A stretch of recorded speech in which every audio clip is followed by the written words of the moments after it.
Boa tarde a todos. Obrigada, professora Neide. Agradecemos a presença de todos e, em nome da Comissão de Atividades Literárias do Bunkyo, nós damos início à nossa mesa de debates, Haikai como poesia brasileira com raízes japonesas. Primeiramente, gostaria de apresentar os convidados desta mesa: o professor Paulo Franchetti. O professor Paulo Franchetti nasceu em Matão, em 1954, doutorou-se pela Universidade de São Paulo em 1992 e desde 1986 foi professor de Teoria Literária e Literaturas de Língua Portuguesa da Universidade Estadual de Campinas, onde se aposentou em 2015 como professor catedrático. Publicou no Brasil, entre outros livros, os ensaios Alguns Aspectos da Teoria da Poesia Concreta, 1989, Nostalgia, Exílio e Melancolia, Leituras de Camilo Peçanha, 2001, Estudos de Literatura Brasileira e Portuguesa, 2007, Crise em Crise, Notas sobre Poesia e Crítica no Brasil Contemporâneo, 2021, sobre o Ensino da Literatura, 2022, e organizou o volume Haikai, Antologia e História, com a primeira edição em 1990.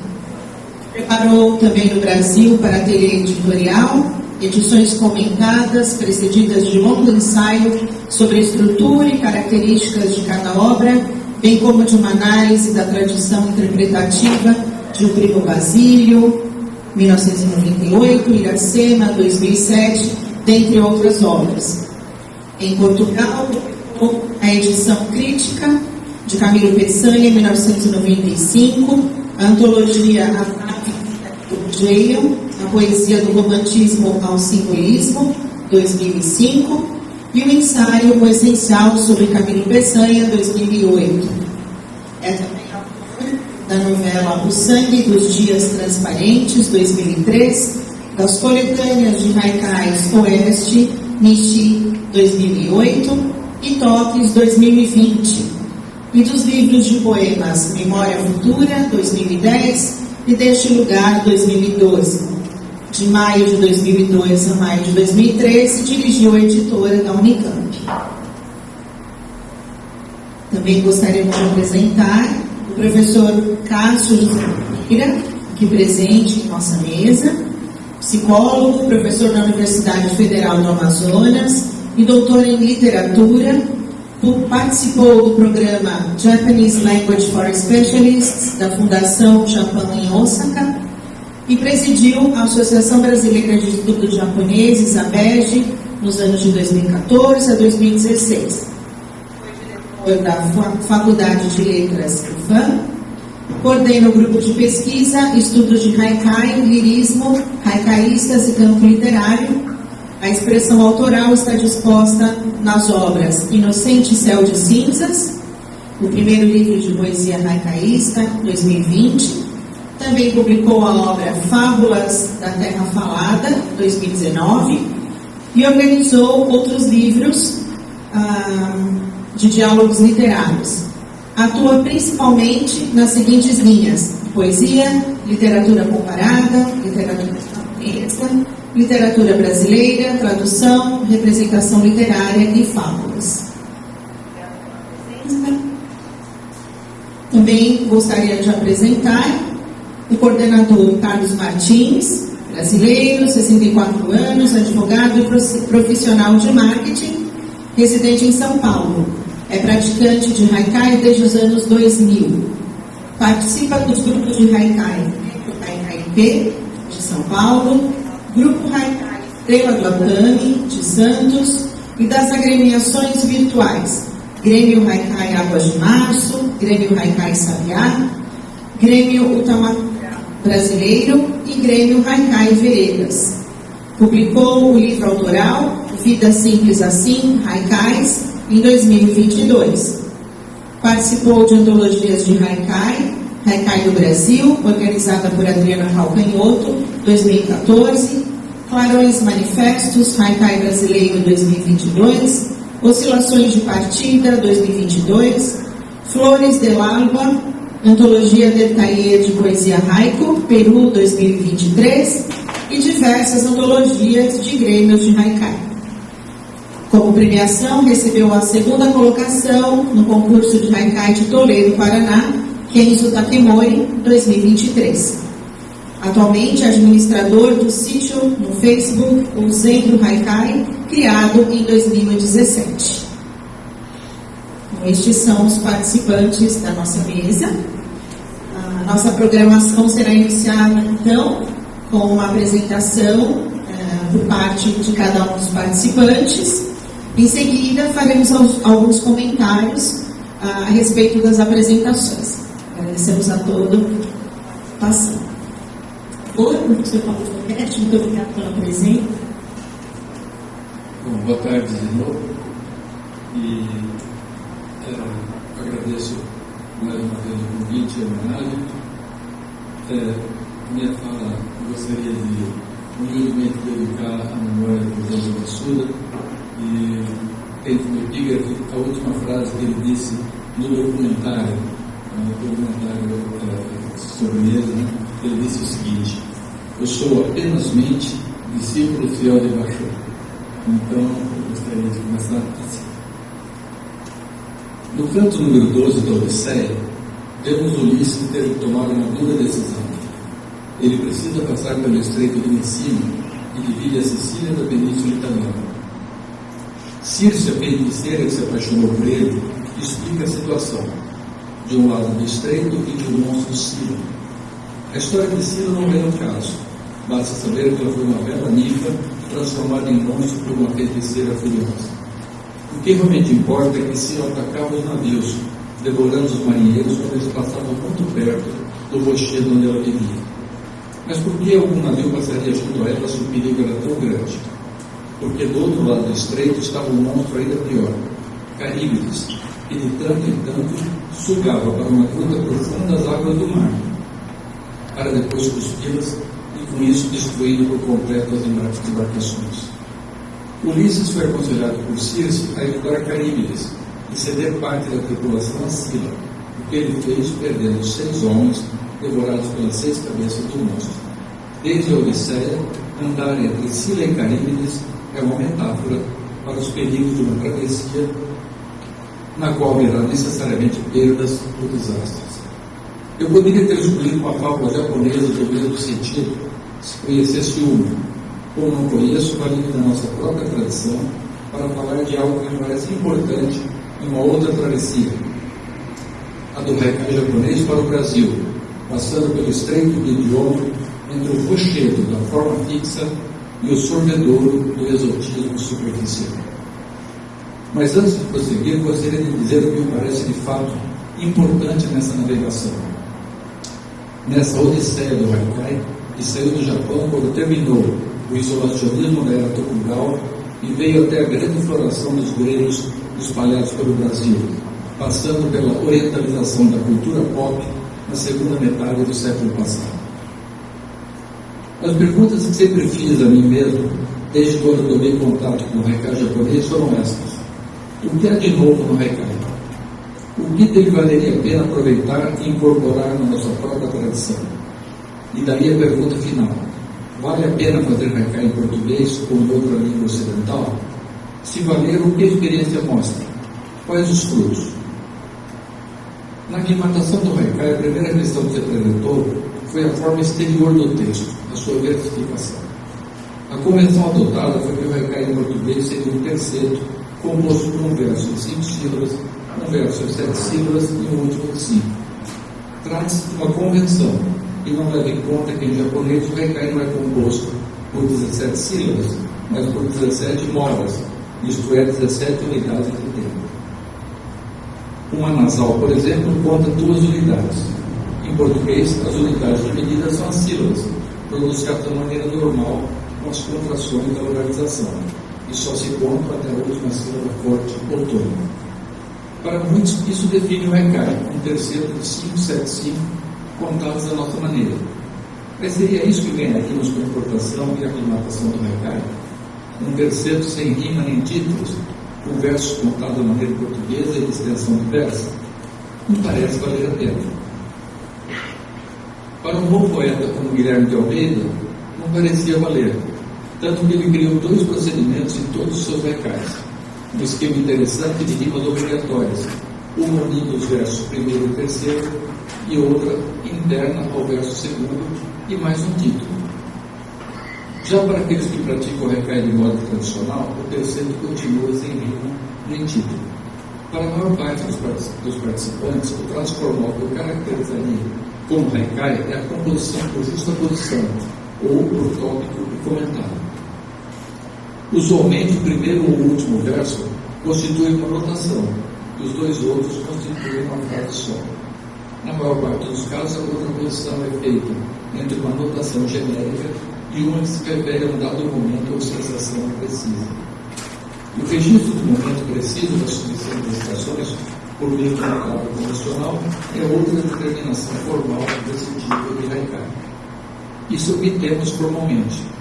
Então eu pergunto, como sempre perguntei, é isso que queremos importar quando nos pomos a fazer haikai em português? Não creio que é só isso. Penso que é algo mais do haikai que nos chama a atenção e nos faz querer incorporá-lo. Guilherme de Almeida apontou esse algo mais quando definiu o haikai desta maneira, palavras dele. O haikai é a anotação poética e sincera de um momento de elite. E frisou um ponto importante ao particularizar a notação breve e poética. Ele dizia mais, e pela sua qualidade de ser poesia espiritual, sincera, não pode deixar de ser feita no momento. No verão não se faz um haikai de primavera, além do mais, é de um momento de elite. Terminei as palavras do Guilherme de Almeida. Há 2 pontos aqui importantes. O primeiro é que o haikai é uma anotação. Guilherme de Almeida captou bem esse lado do haikai japonês. Um registro, uma anotação, algo feito no momento. O segundo é que o que é anotado é um momento especial. Ele diz de elite, como quem diz, um momento da melhor qualidade. E a questão da qualidade aparece logo ligada ao espiritual.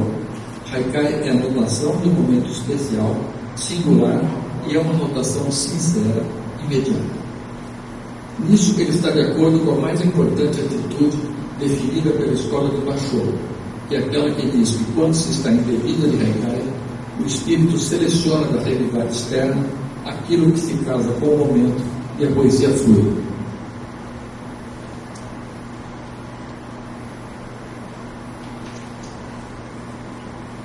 Se fosse na linguagem do poeta T.S. Eliot, diríamos que o haikai é a composição que se faz pela anotação imediata dos correlatos subjetivos. Do meu ponto de vista, estamos já agora em plena travessia do Japão para o Brasil, pois já temos algo novo, uma notação imediata de um momento espiritual, estrutura bipartida do poema composto por justaposição e pertencimento a uma estação do ano, que Guilherme de Almeida muito corretamente vincula a sinceridade e imediatez da anotação. Algumas décadas depois de Guilherme de Almeida, vimos a orientalização da cultura pop no mundo todo. Desde a Califórnia, o budismo zen se espalhou pelo ocidente. D.T. Suzuki e Alan Watts vincularam o haikai ao zen, do que foram precedidos pela figura maior na difusão do haikai no ocidente, R.H. Blythe. Blythe impregnou a contracultura americana e derivada. No icônico romance Vagabundos Iluminados, de 1958, Jack Kerouac o menciona como leitura inspiradora entre os beats. Entre nós, Paulo Leminski dizia que por mais de 10 anos o livro de Blythe tinha permanecido como seu livro de cabeceira. Conhecendo profundamente o japonês, Blythe não se preocupou nas traduções com a métrica, centrou sua atitude na atitude espiritual que ele denominava Zen, e nos sentidos que derivavam da composição por justa posição.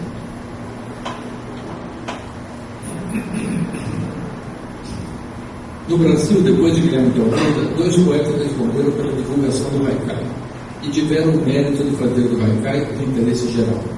O primeiro foi Milor Fernandes, que denominou o haikai um terceiro sem métrica, sem justaposição e sem palavra de estação. Seu haikai resiste inteiramente na sacada, na anotação de um momento de elite, se nessa definição incluímos a percepção humorística. O segundo foi o já mencionado Paulo Leminski, e também praticou um haikai sem determinação formal, igualmente centrado na sacada na esteira de Milor. Mas nele a sacada não é mais a notação do momento da elite, como ainda é em grande medida para Milor, mas a notação esperta, animada, e pode se sustentar apenas num trocadilho, num jogo de palavras, numa alusão política ou numa sonoridade interessante. Nos seus melhores haikais, entretanto, a sacada busca também um alcance existencial, almeja algum tipo de iluminação. Outras perspectivas também sopraram o barco do haikai entre nós. Uma delas foi a formalista, herdada da aproximação de Haroldo do campo do haikai. Para Haroldo, informado pelo trabalho de filológico sobre o ideograma chinês, o haikai é basicamente ideogramático. Sua tradução busca trazer à superfície os sentidos insinuados ou entrevistos nos elementos que constituem os kanjis.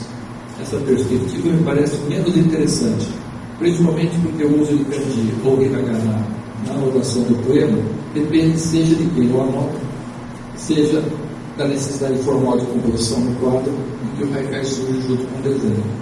Finalmente, em parte oriunda da mesma fonte, uma pressuposição que se tornou muito difundida. Se para Pound poesia é condensação, então o haikai seria o supra-sumo da poesia, porque ele seria essencialmente síntese no sentido de dizer o máximo com o mínimo, e nisso os kanjis desempenhariam um papel central, mais ou menos como uma fórmula física: E é igual a MC ao quadrado. Mas eu não acredito nisso, como eu vou dizer depois.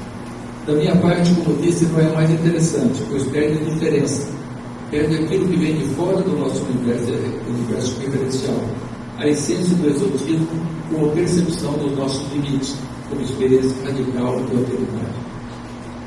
Com Levinsky, Watts, Suzuki e Weiss, eu acredito que se destaca algo que o haikai do Basho pressupõe e nos ensina, como prática coletiva ou individual, que a poesia pode ser um caminho de desenvolvimento espiritual. Ora, para isso, como vemos nos livros da história do Basho, é preciso um intenso treinamento, seja da forma, seja da atitude. A forma pode ter interesse, mas é a atitude que me encanta mais. O apagamento do eu, a simplicidade, a disposição generosa frente ao mundo. Desse ponto de vista, haikai não é a arte de dizer o máximo com o mínimo, mas sim a arte de, com o mínimo, produzir o suficiente para a integração do leitor no texto e na experiência que o originou. E aqui voltamos a Guilherme de Almeida, a notação sincera de um momento de elite. E voltamos ao começo desta apresentação, a metáfora do que abria essas reflexões, porque de fato eu entendo que o haikai brasileiro navega ainda hoje como navegou desde sempre entre Sila e Caribes. O monstro mais perigoso, do meu ponto de vista, é a obsessão da forma fixa. Digo isso porque muitas vezes a obsessão do 575 termina por descuidar ou mesmo por matar uma parte importantíssima da tripulação do navio. Em nome da métrica, sacrifica-se a naturalidade da expressão, com supressão de artigos, formação de frases que parecem produzidas por falantes de outra língua. Sacrifica-se também frequentemente a anotação plena, porque a descrição pode exigir mais sílabas ou mesmo, em direção contrária, à economia da linguagem, porque se a descrição ou o registro é breve, o poeta não deveria se ver obrigado a preencher a medida. O mesmo perigo do formalismo, eu creio, se encontra quando se tem uma exageradíssima obsessão pelo livro. Digo isso porque é um caso raro, não existe. No Brasil não temos tradição generalizada de palavras de estação, porque o país é muito vasto em latitude e também em longitude. Por exemplo, o que é o inverno no Amazonas e o que é o inverno em Santa Catarina? Como é o registro das chuvas e dos ventos no Pantanal, no interior de São Paulo, na região de Pelotas ou no Nordeste? E as festas populares? Sem a preparação adequada, sem vincular decididamente o que igual ao rito espiritual ou sensação bem definida, o haikai brasileiro pode perder mais esses tripulantes tão importantes do barco do haikai, o seu piloto, por assim dizer, que é a imediaticidade da notação, pois ninguém anota espontaneamente um nome científico ou conhecido de uma árvore ou de uma flor. É difícil fazer do centro do poema um fenômeno sazonal desconhecido da maior parte dos leitores. Aqui, fazendo um parênteses que eu escrevi, por isso é tão importante a sistematização dos livros brasileiros foi um trabalho que começou lá atrás com o Moga, Corderuca, e continua ainda hoje, como vocês sabem. Mas se essa é a sina, devemos anotar que mesmo com tripulantes a menos, o barco do Haikai tem navegado muitas milhas de norte a sul, pois todos os anos são publicados muitos volumes. A quantidade, entretanto, não nos deve fazer esquecer do destino que corremos para esse barco e até onde gostaríamos de chegar. Do outro lado do estreito está Caríbides, que identifiquei com exotismo superficial. Ali reside, por exemplo, a arrogância de tantos iniciantes que se arvoram os direitos de chamar de Haikai, o que nada tem a ver com o Haikai japonês. Haikai é o que eu chamo de Haikai, dirá essa Caríbides, ansiosa por oferir os outros do nome, sem o ônus do esforço espiritual. Mas há também outra, que aqui reduz o Haikai a pura sacada, a puro lance zen. Suas vítimas aqui também são a naturalidade da expressão e principalmente a modéstia, a contenção que caracteriza o Haikai da escola do Cachorro. Mas chega de metáfora de Síria e de Caríbes. O barco do Haikai não afundou o redemoinho, nem a sua tripulação foi dizimada. Continua a travessia desde o Japão para a língua portuguesa e a cultura do Brasil. Nós somos a prova, e nós somos a tripulação atual. Algumas partes de nós foram em algum momento, e digo isso tomando a mim mesmo como exemplo, ameaçadas por um daqueles monstros.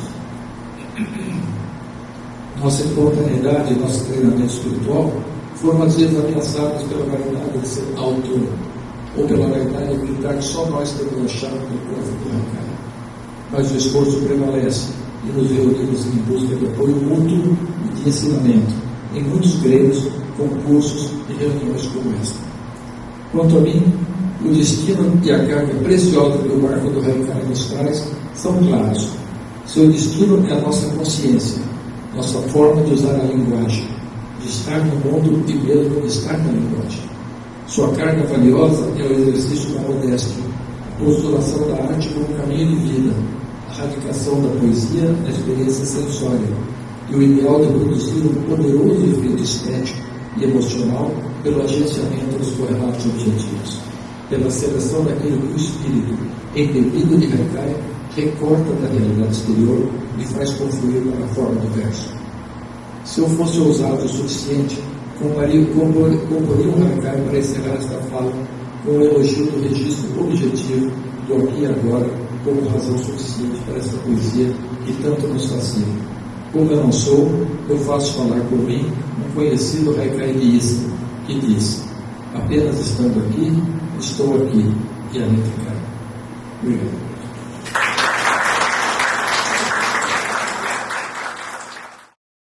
A intensidade do bioma da Amazônia, né, foi muito participativo no processo criativo.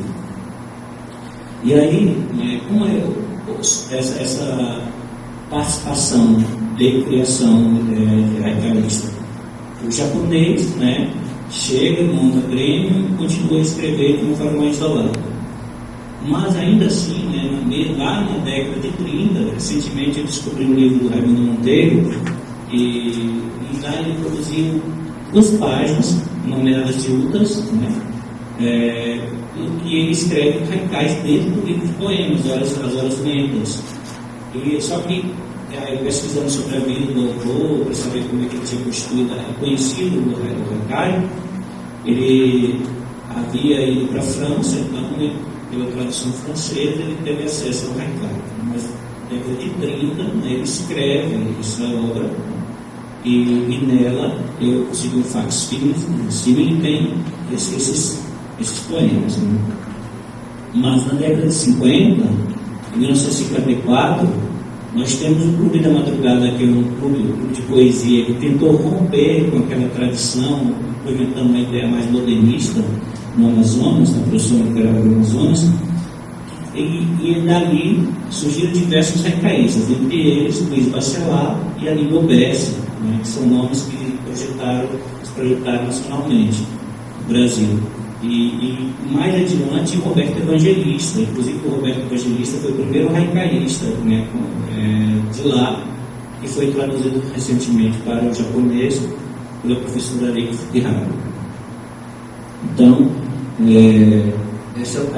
a poesia japonesa primatada no Amazonas, né, ela toma uma direção um pouco diferente, porque a preocupação com a métrica, exceto o grêmio japonês, né, ela não é muita, assim, o principal elemento que conduz a produção, mas sim qual é o sentido, né, como essa natureza ela se responde e como aquele instante pode ser captado, né, mesmo surgindo um pouquinho na métrica.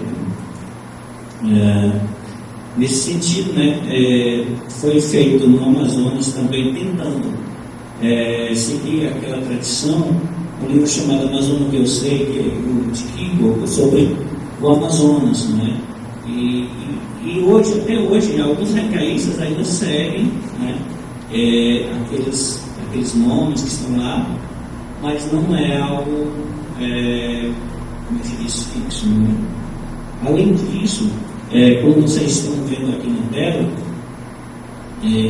os recaístas que aí aparecem, né, não estão na ordem de produção da publicação, mas eu coloquei em ordem alfabética, estão em vermelho, eles publicam poesias de forma geral e dentro dela, né, algumas páginas dedicadas ao haikai. O que estão em verde, né, eles produzem haikais mesmo, né, a produção haikaísta. Percebe-se que tem a Associação do Livro Brasileiro da Amazônia Ocidental que começa a produzir haikais em 1984, que até então você tinha produções japonesas bem distantes, né, de alguém que resolveu escrever haikais, só que nós tivemos, com a Segunda Guerra Mundial, diversas obras se perderam por causa da perseguição mesmo da polícia brasileira, né, e tem uma cidade no Pará chamada Tomiaçu, e como lá em Parintins era onde ficava a maioria dos imigrantes, eles foram conduzidos, né, usando um bom termo, foram convidados a ir para uma fazenda em Tomiaçu, como fosse um campo de concentração, e quando eles tentaram fugir, eles queimaram ou enterraram os materiais que haviam produzidos, então a maioria se perdeu. Mas o grupo da Associação Brasileira publica, eles publicam em japonês, né, desde a década de 80. E até hoje esse grupo funciona. Entre esses que estão aí, né, eu destaco, subindo um pouquinho mais, né, no outro slide, nós temos ali Luiz Bacelar, Lisandro de 100 Pedras, 1985. Esse foi o livro que foi traduzido para o japonês pela Reiki Fukihara, mas que a Madalena Cortara ajudou também nessa tradução. E ele escreve Satori em 2002, né, que faz uma referência a essa obra Abashou. E também tem uma pessoa chamada Kazuo Satsuma, Kazuo Satsuma, 2004, que é o próprio Luiz Bacelar. Ele foi lá para a associação e procurou esse nome lá, ele estudou japonês, escreveu esse kanji, pensou na província de Kagoshima e escreveu esse livro fazendo uma alusão aí que o Haikai assume também como se fosse esse poema na mão de Luiz Bacelar, como se fosse um recurso para criticar também. E aí, por meio dessa obra, Borboletas de Fogo, ele faz uma crítica àquele livro do José Sarney, que é um livro de poesia muito ruim, né? Desculpe se alguém gosta, mas ele faz uma crítica mostrando que, por meio do haikai, né, que de uma forma breve, mas você pode fazer algo belo e ultrapassa aquele amontoado de palavras que existem no livro do José Sarney.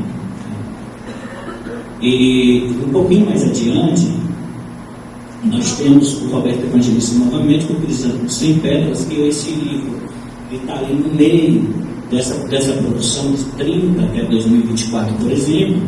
Esse é um dos livros que destaca, né, junto com o Luiz Bacelar, o auge da produção haicaísta no Amazonas.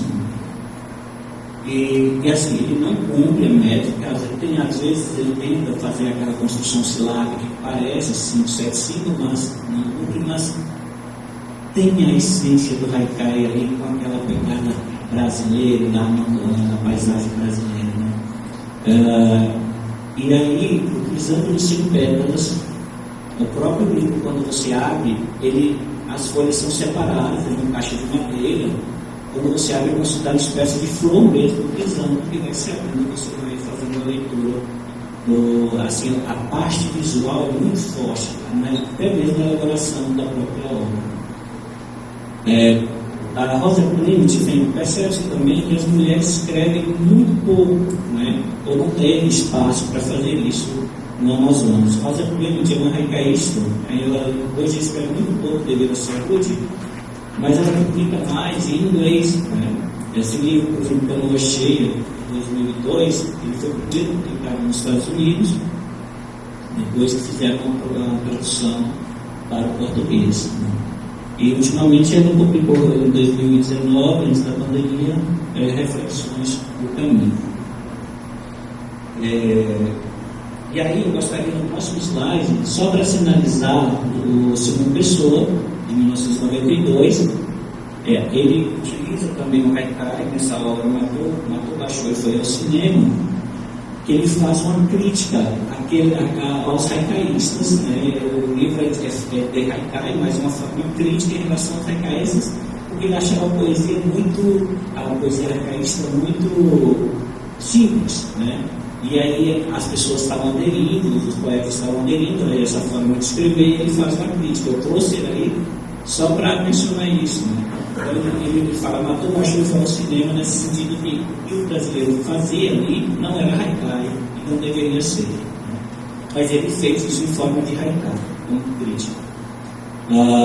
E aí nós temos também a Toguchi Sato, né, que ela ganhou o prêmio, né, no Japão, produzido na Amazônia Cru, né, e também Yamaguchi Toshiro com a Amazônia, foram publicados em japonês, né, e agora está surgindo a tradução para o português, e eles são descendentes, né, são a segunda geração de japoneses que foram para o Amazonas, e assim, essa obra ela foi produzida em Parintins e ficou esquecida lá por um bom tempo, apesar de ter ganhado o prêmio no Japão e tal.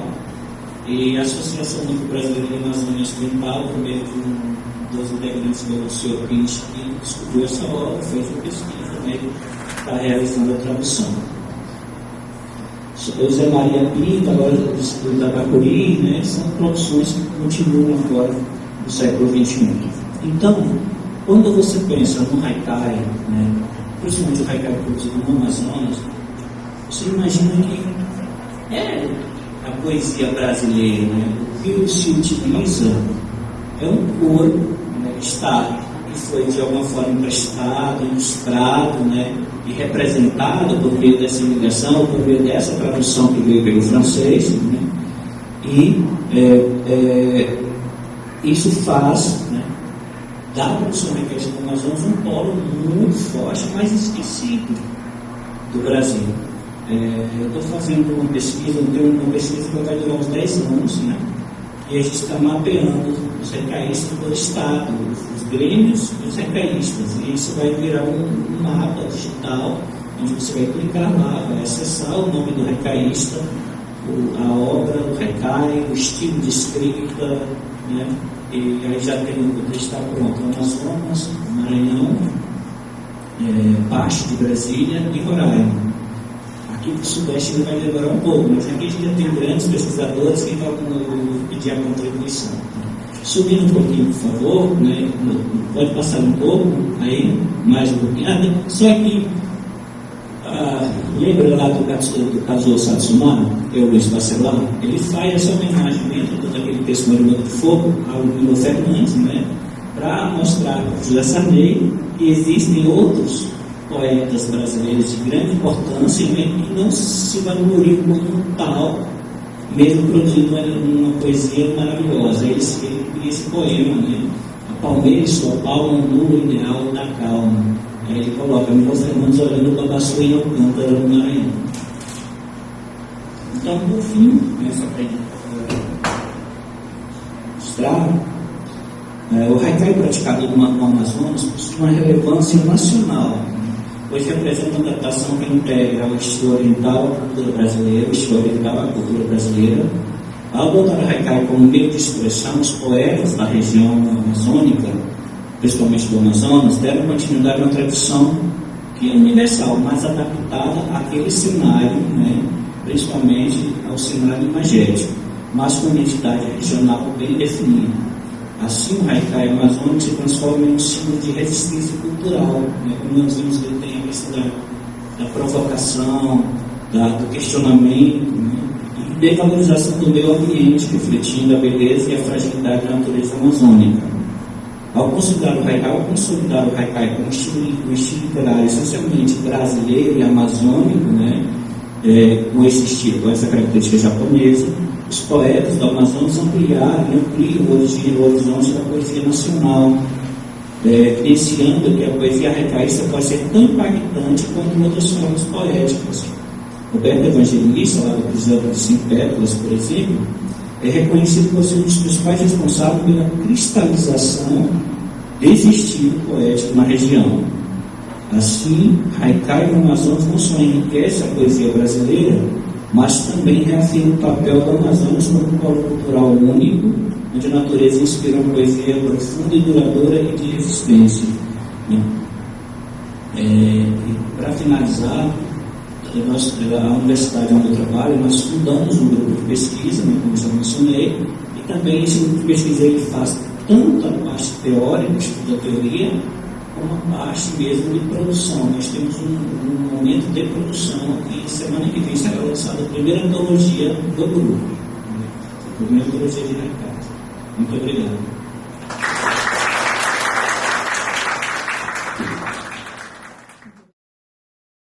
Assim, vim aqui falar sobre uma experiência de haikai na internet chamado Museu do Haikai, que é um grupo de haikai, inicialmente ancorado na plataforma do Facebook. Falamos inicialmente aqui nessa mesa a respeito do haikai, então agora vai ser uma forma de falar sobre a divulgação do haikai.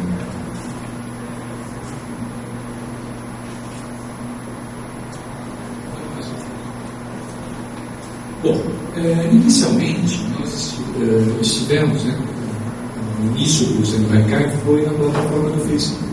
Okay?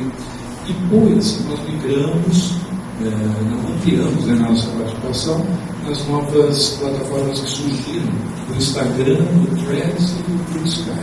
Okay?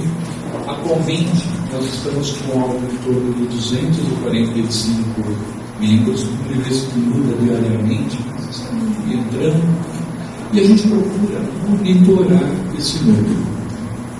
Foi dito aqui que cerca de 200 haicaístas participaram do concurso. E é mais ou menos esse número que a gente tem no Museu. Por quê? Eu já poderia ter lá 2.000, né, mas não é nosso interesse a questão quantitativa. Né? Nós não somos monetarizados. Então, qual é o nosso interesse? É qualitativo, fazer de ser uma plataforma em que o autor possa postar, né, o seu haikai e efetivamente dar o nosso quinhãozinho de contribuição para a continuidade do haikai no Brasil. Nós temos membros, né, não só no Brasil, temos no Brasil todo, no Amazonas, inclusive, mas temos também, por exemplo, o México, os Estados Unidos. Eu fiz esse levantamento recentemente. México, Estados Unidos, Argentina, Peru, Paraguai, Chile, Espanha, Japão. Chegamos até no Japão. E temos até mesmo que a gente nunca sabe imitar, que a gente achava que era até era virtual, que é o Sr. Jorge Goldberg, que ele está toda hora em algum canto. Nunca se sabe onde ele está. A biografia dele diz que ele está na Inglaterra, né? Bom, e por quê? Porque o Facebook, na verdade, tem saudades do Orkut, né? Tem aquelas comunidades maravilhosas, mas o Facebook veio nessa esteira de termos comunidades em que, no caso, o próprio administrador, o administrador, ele gera conteúdo, mas seus membros também geram. Né? Então, ele é totalmente colaborativo nesse sentido. Já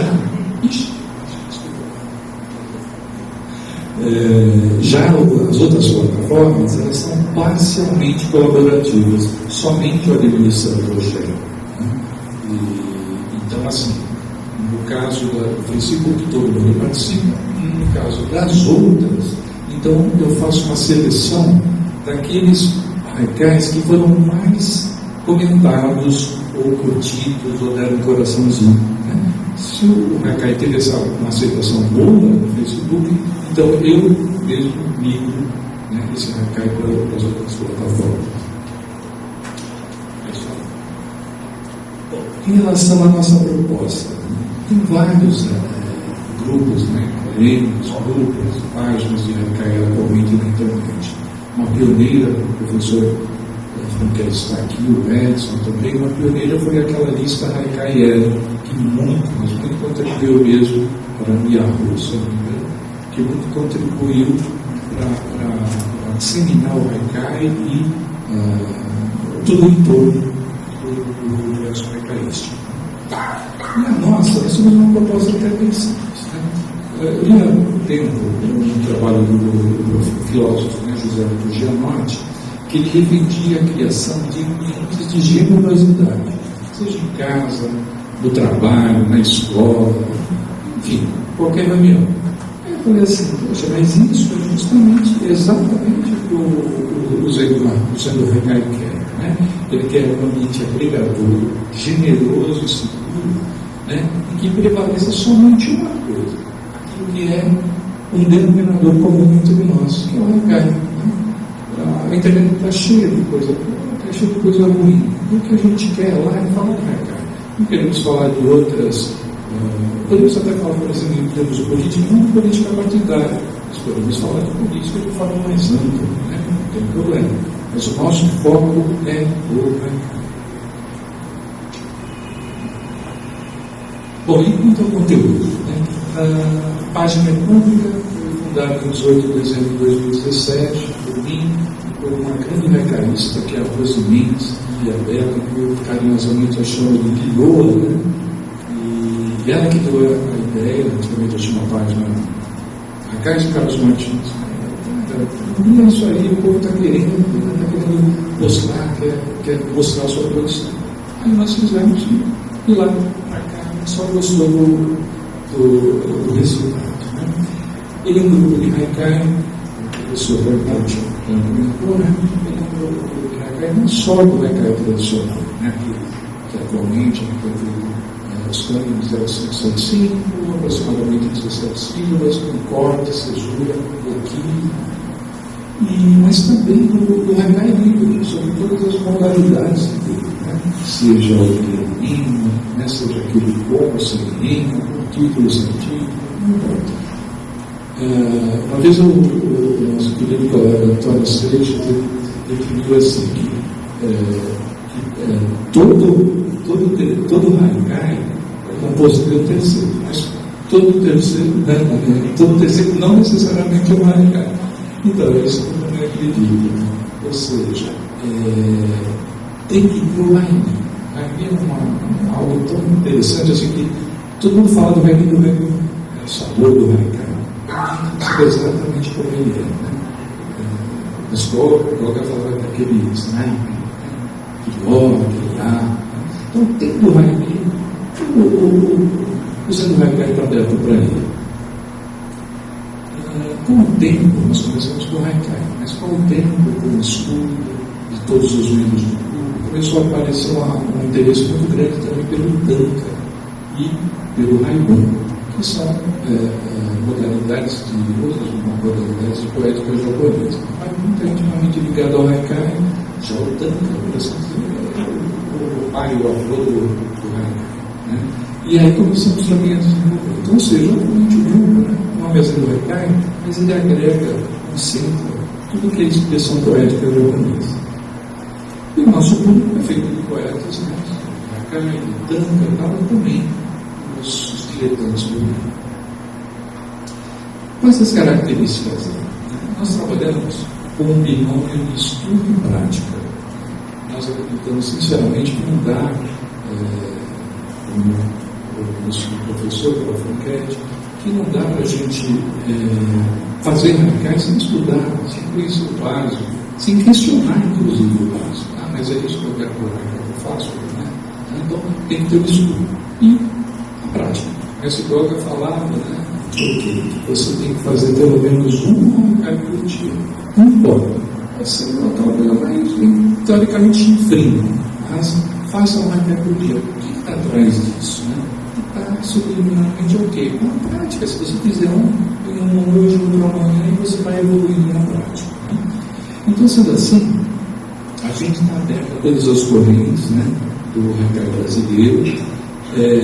Somos do Jiu-Jitsu habilitante, iniciante, do radical. E a gente desenvolve material de consulta, não só de administração, por assim dizer, mas os membros, né?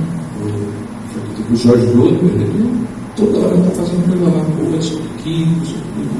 Então, queremos a participação e o conteúdo, não só o próprio Grêmio fazendo, o próprio grupo fazendo, mas os membros também. Isso é importante. Todos temos que crescer juntos. Né? E aí eu brinco que assim, nós somos de uma escolinha, não uma faculdade. Apesar que tem alguns lugarzinhos lá na sessão ativa que permite um pouco de superior na cara. Mas assim, a proposta é ser escolinha, receber quem está chegando, reciclar quem já faz há algum tempo. Nós temos, inclusive, dois confrades, um confrade lá com freira que entraram recentemente lá no Grêmio, do grupo, e esse é o nosso objetivo. Né? Nós temos, é simples e é básico. Temos aqui o ritual químico, isso para mim é um grande desafio. Inclusive assim, é até estranho, né? A gente pega assim, vamos fazer o remédio tradicional, vamos fazer o remédio tradicional. A remédio tradicional pressupõe o químico. Não que eu vejo o químico. A metodologia, atualmente, editada, a única metodologia que eu primeiro trabalho nessa droga, nessa glucose, está equilibrada. Se encontra em o quê? Um selo por 400, 500 reais. Então, a MST nos disponibilizou pelo menos a listagem dos livros. Seria, se assumiria o Kiyose, o Saiji, aquele que tem toda a explicação, a explanação sobre o né? Mas pelo menos está lá. A gente está fornecendo alguma coisa que vai tradicional continuar. Desenhamos lançamentos de livros, né? Tudo que é ligado à literatura japonesa, a gente desenha lá também. E simulamos contato com as pessoas, porque isso está acontecendo, né? Nós estudamos telefone, né? Cafezinho, né? Teve até raicaísta, o Jonas Reis, que foi fazer um encontro com raicaísta em Angola, né? O nosso raicou muito yoga, né? Foi lá, com os nossos vídeos. Então, olha só, nunca se encontraria, e se encontrarmos num sítio de raicá na internet.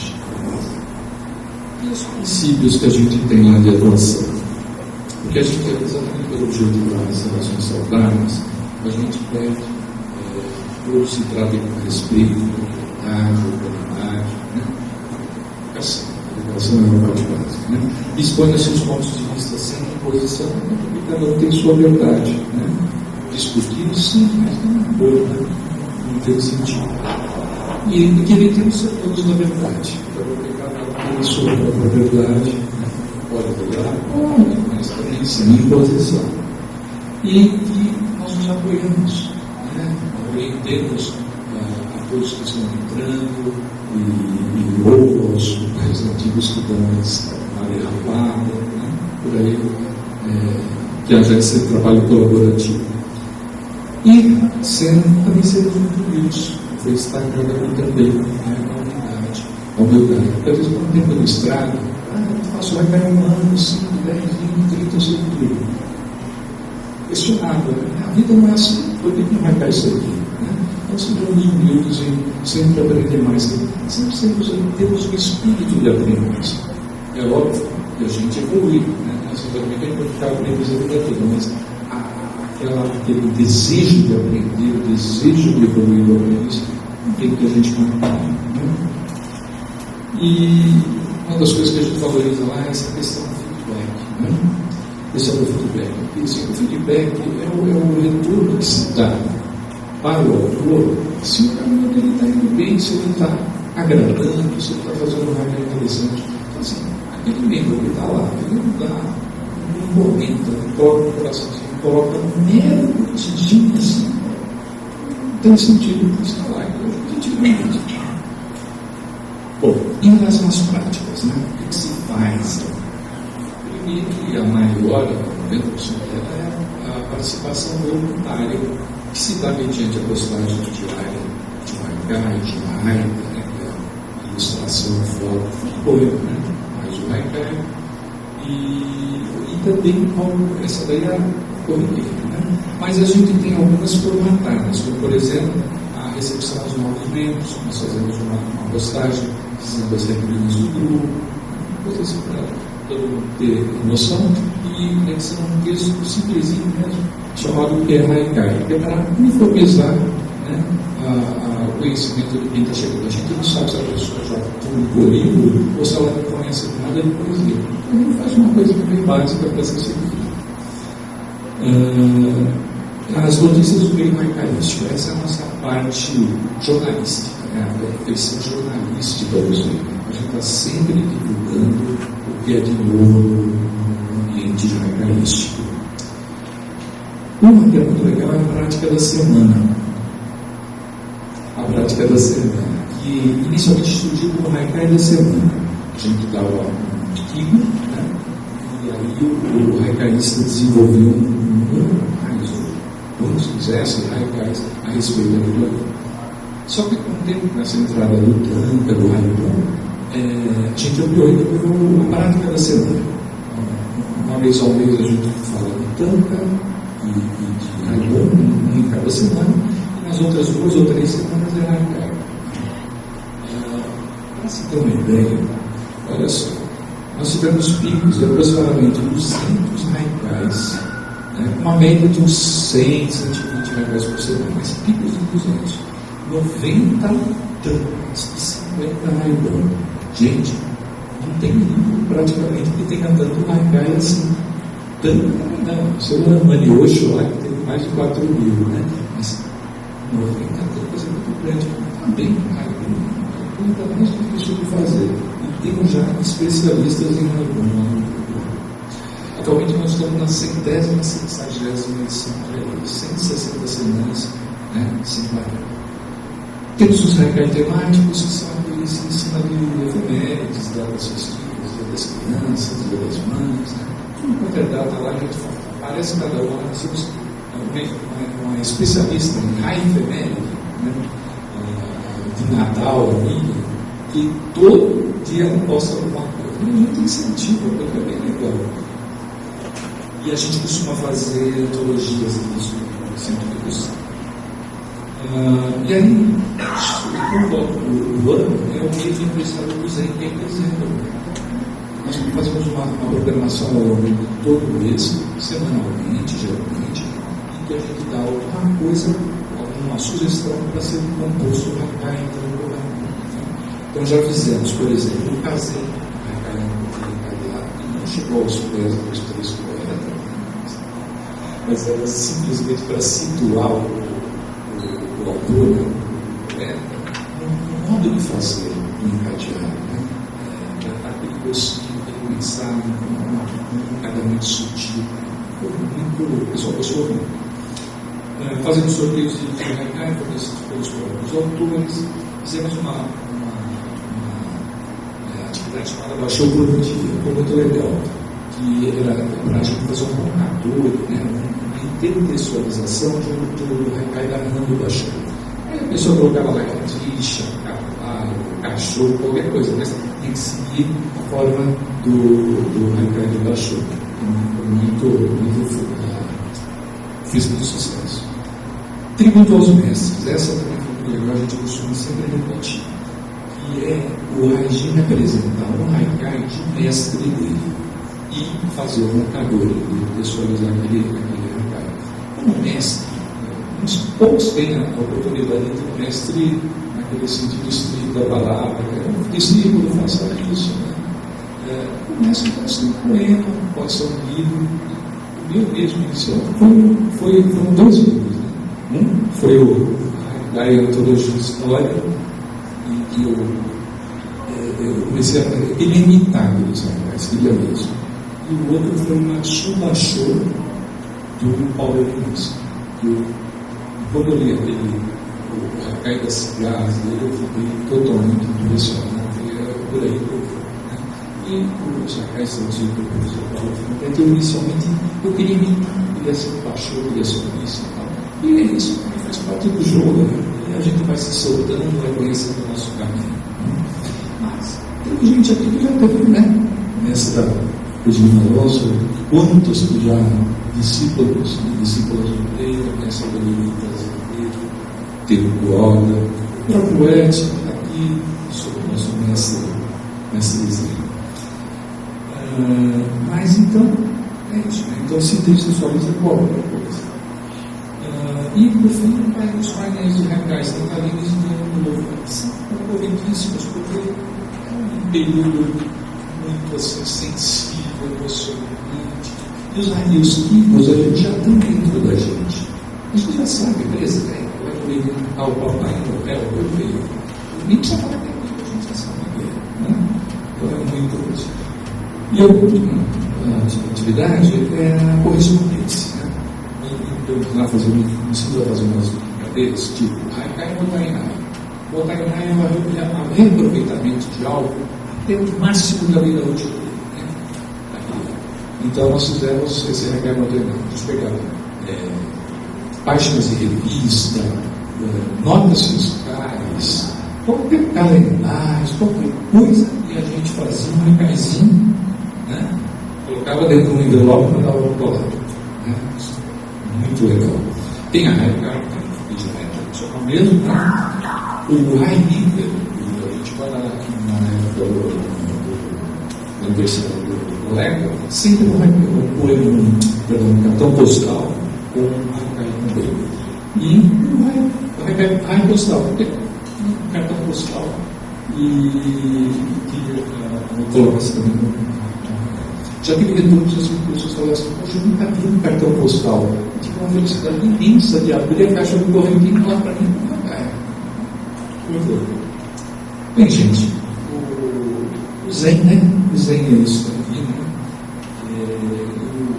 Então é um espaço que, sinceramente, é clichê, pode ser clichê, mas é muito carinho mesmo. Por favor, não só pelos membros,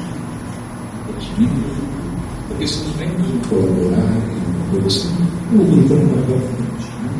E a gente visa, né, o outro, principalmente a continuidade do Haikai brasileiro, seja de qual for. O Haikai continua. E só para fechar, é um Haikai quase, não é um Haikai aqui, é um Haikai quase.